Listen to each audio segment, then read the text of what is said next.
ایسی عورت جو بانجھ ہو اس کا علاج ہو سکتا ہے یا نہیں، اور علاج کے بعد اس کے اندر بچہ پیدا کرنے کی صلاحیت ہوگی یا نہیں۔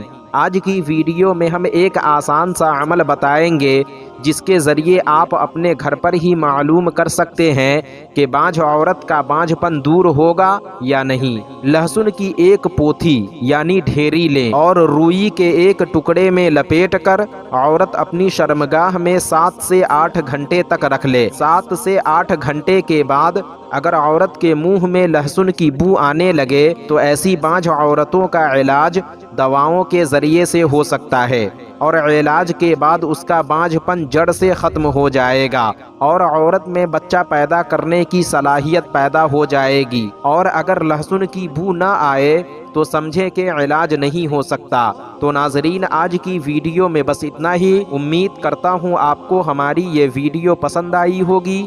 ویڈیو پسند آنے کی صورت میں ویڈیو کو لائک اور شیئر کریں، اور ابھی تک چینل کو سبسکرائب نہیں کیا تو ضرور کریں۔ پھر انشاءاللہ کسی دوسری ویڈیو میں ہماری ملاقات ہوگی۔ جب تک کے لیے اللہ حافظ۔